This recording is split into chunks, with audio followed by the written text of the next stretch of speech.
আহ আসসালামু আলাইকুম প্রিয় বন্ধুরা, কেমন আছেন সবাই? যে তোমার জন্য ফল নিয়ে আসছি। তুমি ফল নিয়ে আসছো? হুম। তো ফল না আমি তোমার জন্য আনছি। আমি একা একা খাবো, তুমি খাবা না? তো গাইস, আমি ওর জন্য কি কি আনছি আজকে আপনাদেরকে দেখাই। আম নিয়ে আসছি। আম, এটা হচ্ছে আম। তা আমের এই অবস্থা কে? কাটতেছে এরকম হয়েছে। কি যোগ্যতা, কি যোগ্যতা আপনারা দেখেন। উম, আম কাটতেছে, আম ভর্তা বানায় লাইছে। বর্তা না, তুমি আমি আচ্ছা যাই আনছো হোক, তো নরম। মজা করলাম, হ্যাঁ। তা তো এটা তোমার জন্য আনছি, তা তুমি আমার জন্য কাইটে নিয়ে আসছো কেন? আমি একা খাবো, তুমি খাবা না? তোমার জন্যই তো আনছি, আমি তো আর খাওয়ার জন্য আনিনি। আমিও খাবো, তুমিও খাবা। না, আমি তো খাবো না। না। তা তোমারে খাওয়াই দিই, আমি আপেল খাও দাও। বিসমিল্লাহ। তো বন্ধুরা, আপনারা সবাই জানেন যে সুলতানা অসুস্থ, ওর বেবি হবে। তো এই অবস্থায় ওকে ভালো মন্দ খাওয়ানো আমার দায়িত্ব, কিন্তু হাতে টাকা পয়সা থাকে না, বা আর্থিক অবস্থা সেরকম একটা ভালো না আমাদের। তো এই কারণে খাওয়াইতে পারি না, যেহেতু বেবি হবে। তো এই সময়ের কালে ভালো মন্দ খাওয়ানো প্রয়োজন। এই জন্য আসলে কিছু হাতে টাকা আসছে, এই জন্য আমি ওকে ফল কিনে দিছি, যে বলছি যে তুমি খাবা। ও করছে কি, ও আমার জন্য নিয়ে আসছে যে তুমি খাও। আনছো শুধু আমি একাই খাবো, তোমার জন্য সবাই আছে, খাবো। তুমি খাইবা।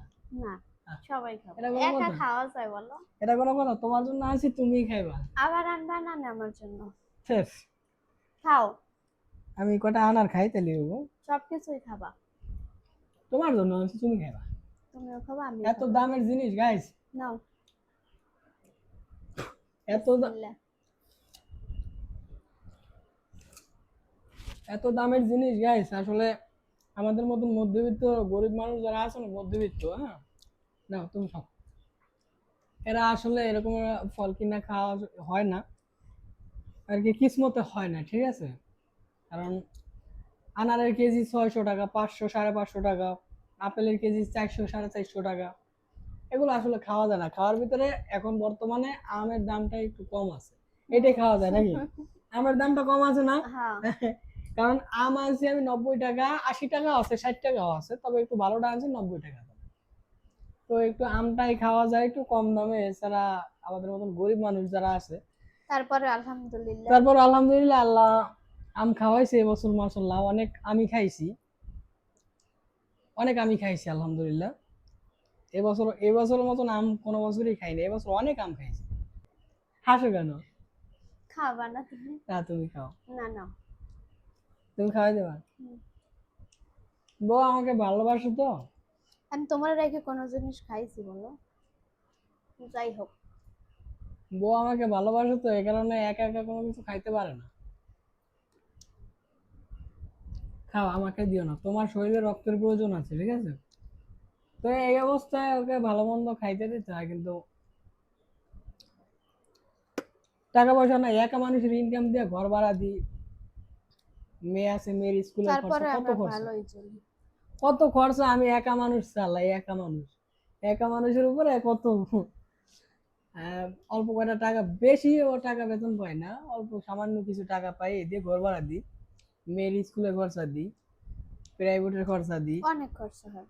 এরপর ডাক্তার কবিরাজের কথা তো আর বলে লাভ নাই, এটা আমার থেকে আপনারাই ভালো জানেন। কারণ বাংলাদেশের প্রত্যেক ঘরে ঘরে প্রত্যেক মাসে অন্তত একদম নিম্ন কম হইলেও মনে করেন 1000, 1500 টাকা ডাক্তারের পিছনে যায়। এটা শুধু আমার না, সারা বাংলাদেশের মানুষ, সারা পৃথিবীর মানুষ। তো গাইস, সবাই ভালো থাকেন, সুস্থ থাকেন। আর তো আমাদের জন্য সবাই আমাদের দোয়া জন্য করবেন। দোয়া করবেন, বিশেষ করে সুলতানার জন্য দোয়া করবেন। সুলতানা, আমি ছেলে হয়ে বা অনেকেই অনেক কমেন্ট করেন এই আমার টিকটকে বা ফেসবুকে, অনেকেই কমেন্ট করেন, এত কমেন্টের রিপ্লাই দেওয়া তো অসম্ভব হয়ে পড়ে। তো ছেলে হবে না মেয়ে হবে, তো এখন আমরা আলটা করিনি, আলটা করলে হয়তো বোঝা যাবে। তার যদিও কোনোদিন আলটা করি, করব সামনের মাসে বা পরের মাসে আলটা করব। তা করলে বোঝা যাবে যে ছেলে হবে না মেয়ে হবে। তো আপনারা যা কমেন্ট করেন, আপনাদের মূল্যবান মন্তব্য, আসলে অনেক প্রশ্ন করেন, কিন্তু আমি রিপ্লাই দিতে পারি না কারণ সময়ের অভাবে। তো আমরা জানাই দেবো ছেলে হবে না মেয়ে হবে, আমরা জানাই দিই। সবাই ভালো থাকেন, সুস্থ থাকেন। আল্লাহ আর সুলতানের হাফেজ। জন্য দোয়া করবেন, ঠিক আছে। সবাই ভালো থাকেন, আসসালামু আলাইকুম।